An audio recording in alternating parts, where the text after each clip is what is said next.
Olá, companheiros espíritas, estamos iniciando o terceiro vídeo do nosso curso de aperfeiçoamento de expositores do Centro Espírita Allan Kardec de Balneário Gaivota.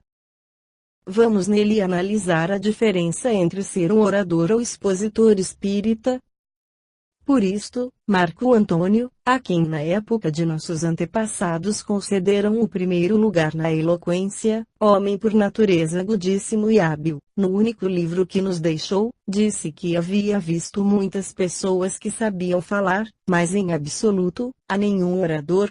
Segundo Marco Túlio Cícero, filósofo e orador romano 50 a.C.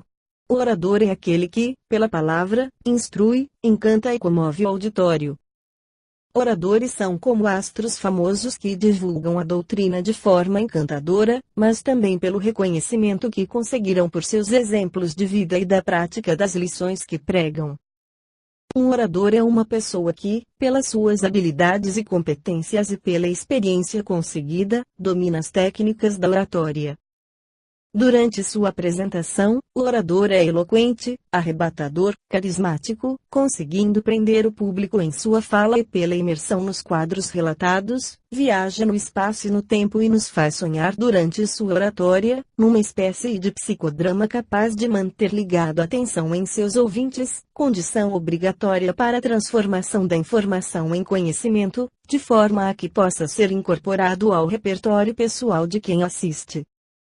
A oratória é mais que o ato de falar, é o ato de encantar os ouvintes, por meio de um conjunto de habilidades e técnicas que transformam o orador num ator que dramatiza o que fala.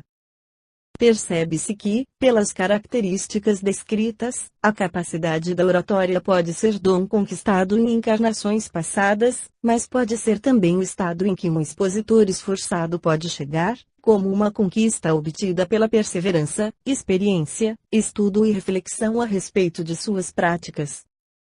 A presença de um orador num evento público da doutrina, atrai além dos frequentadores habituais, pessoas intentadas, simpatizantes, curiosos, até detratores da doutrina, que aproveitam a oportunidade para conhecê-la melhor. E, portanto, uma valiosa oportunidade para a difusão da doutrina junto a pessoas que ainda não têm suficiente convicção para sua plena aceitação.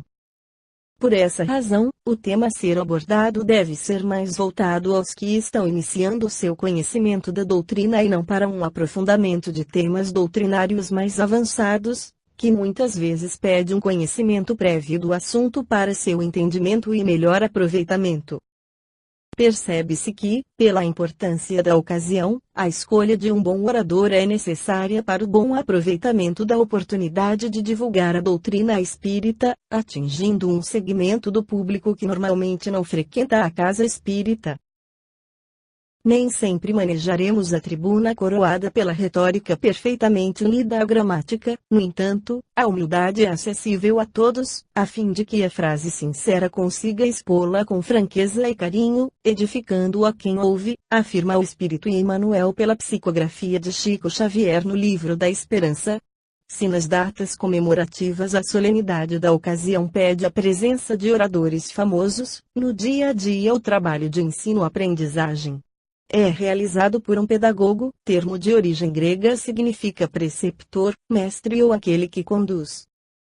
Atualmente é um sinônimo de educador, professor ou um profissional da pedagogia, como chamamos costumeiramente, um professor, que pela constância de sua presença frente à classe, pelas técnicas pedagógicas que aplica e por seu conhecimento, consegue efetivamente incitar e conduzir o aprendente a seguir o caminho do processo ensino-aprendizagem. O orador ocupa a tribuna para encantar o público com o exercício de sua oratória, ao passo que o expositor usa sua fala para fins de instrução sobre o Evangelho do Cristo e o conteúdo da doutrina espírita. Não podemos deixar de citar que alguns professores conseguem cativar seu público. Isso faz com que seus alunos não entrem em transe sonambúlico durante a aula, uma vez que a atenção é uma das condições para que o processo cognitivo ocorra.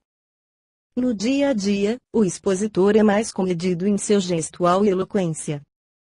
Sua fala é mais uma conversa comportada e estudada, alinhavada na didática, com o objetivo de que as informações apresentadas possam se transformar em conhecimento. Em contrapartida, temos muito mais expositores do que oradores, o que permite atender, ainda que de forma parcial, a demanda é maior que a disponibilidade, a necessidade das casas espíritas de expositores espíritas que não usam a tribuna para fins de oratória e sim para a instrução e difusão da doutrina espírita. Muitas vezes exige-se muito esforço dos poucos companheiros de doutrina que abraçam essa missão, porque a casa não conta com um corpo maior de expositores e, por essa razão, aqueles capacitados se repetem muitas e muitas vezes, em curto período de tempo. Como cada um de nós tem um conjunto de técnicas pessoais, de temário preferido e vocabulário próprio, a repetição das mesmas pessoas traz uma monotonia aos encontros, uma repetição de pontos de vista pessoais e até da forte tendência para pintar a doutrina com as cores da predileção ou do entendimento do expositor. A existência de um grupo maior de colaboradores na missão de expositor quebra essa monotonia e dá a oportunidade para que os presentes tenham contato com outros pontos de vista sobre o temário espírita, o que sempre enriquece e motiva o aprendizado e a consequente frequência aos trabalhos da casa. O expositor espírita é nosso irmão ou irmã de boa vontade, disposto a estudar para aprender, a praticar para vivenciar e então difundir esse conhecimento para benefício de outros.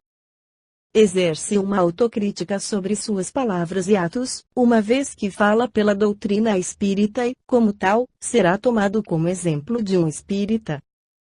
Busca a melhor forma de apresentar um tema doutrinário, procurando adaptá-lo à plateia e ao objetivo da reunião.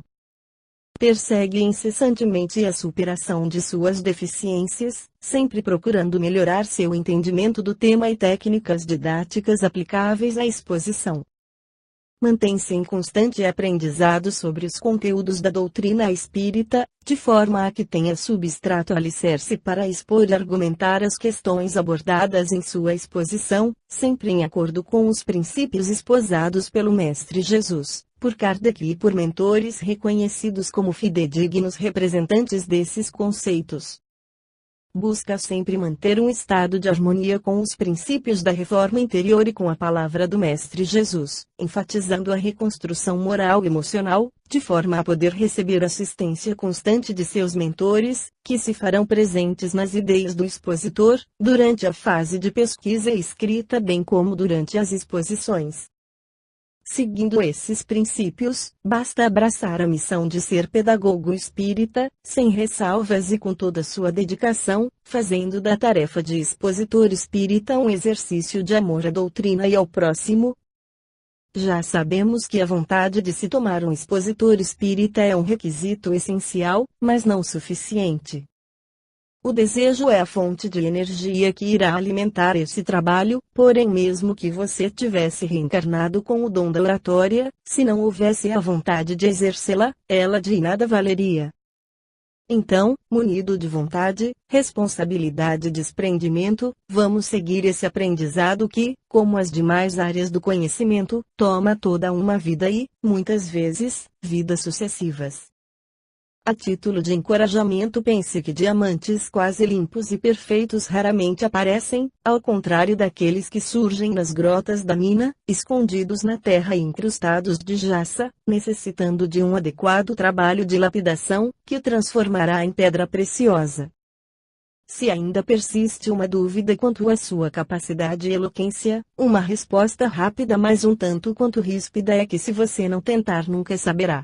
Talvez esse receio seja um tipo de autoproteção contra o temor de tentar e não dar certo. Uma resposta mais educativa e verdadeira é que a eloquência com que tratamos um determinado tema depende diretamente do conhecimento que temos dele.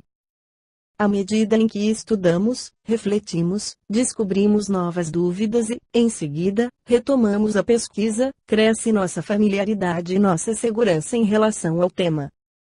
O argumento de que a plateia da casa espírita é selecionada e entende dos temas doutrinários, além de não ser verdade absoluta, já não tem o mesmo peso porque você, durante a pesquisa, reflexão e escrita da exposição, ganhou conhecimento sobre o tema a ponto de sentir-se confortável para abordá-lo perante a plateia da casa espírita.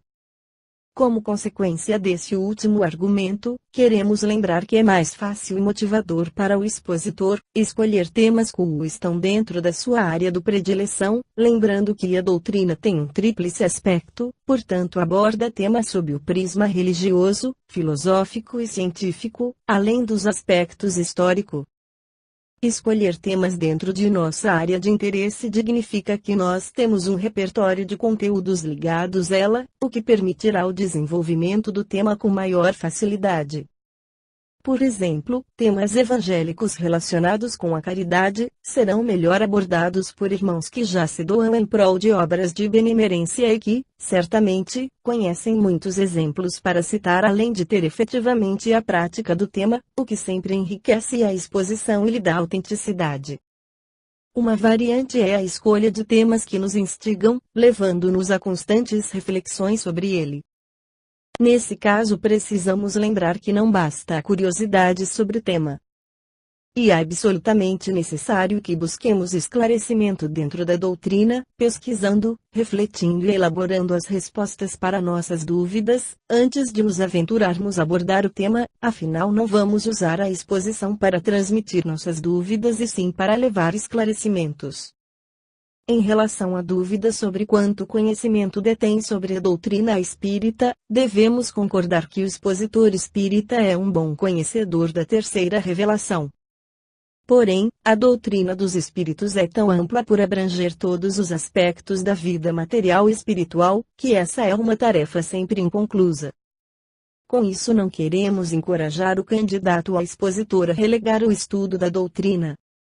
Apenas queremos lembrar que toda jornada se inicia no primeiro passo e que esse passo pode ser contido dentro dos limites de um tema bem estudado, com orientação de companheiros mais experientes e que, mesmo os melhores professores costumam ressaltar que não tem todas as respostas, não são enciclopédias. Às vezes uma dúvida levantada ao término de uma exposição, requer uma pesquisa mais aprofundada para que, posteriormente uma resposta seja dada.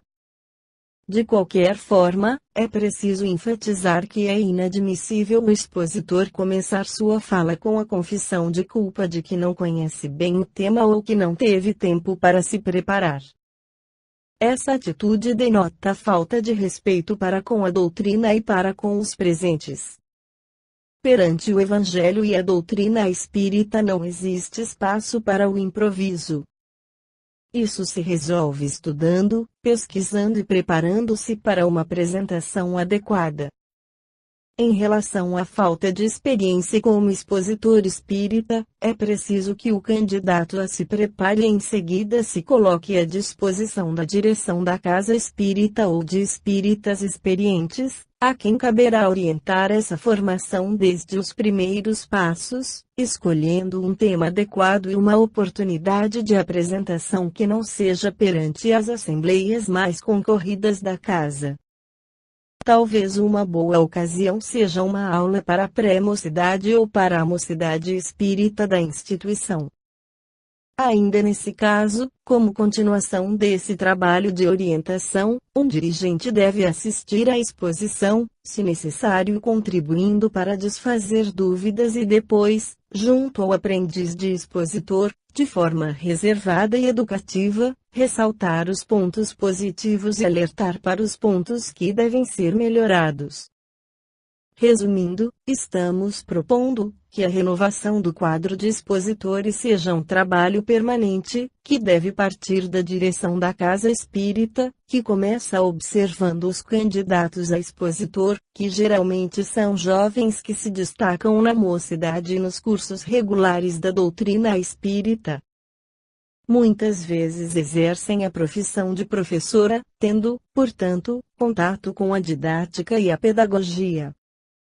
Passo seguinte: o dirigente deve orientar o candidato a ler conteúdos que auxiliem sua formação como expositor espírita e também de conceitos de didática aplicáveis diretamente nas apresentações. Acompanhando o progresso, o dirigente saberá a hora certa para designar um tema. Por enquanto é mais adequado não marcar a data da apresentação, acompanhar o trabalho de pesquisa e elaboração da apresentação. Se não tiver tempo para isso, solicite ajuda de algum irmão qualificado para a tarefa e peça que ele faça o papel de mentor do candidato, ajudando nesse trabalho. Uma vez que o tema tenha sido corretamente estudado e a exposição esteja pronta, é hora de o mentor escolher um trabalho adequado, pedir à direção desse trabalho que escale o jovem expositor e, no dia da exposição, esteja presente para acompanhar o trabalho. Depois, como já dissemos, é preciso um trabalho educativo entre o mentor e o aprendiz, para acertar dificuldades e marcar outro tema e outra ocasião, de acordo com o progresso do expositor. Esse ciclo deve se repetir até que o mentor sinta que o aprendiz está pronto e se sinta confortável em trilhar um caminho solo, isto é, ele os mentores espirituais que soube conquistar.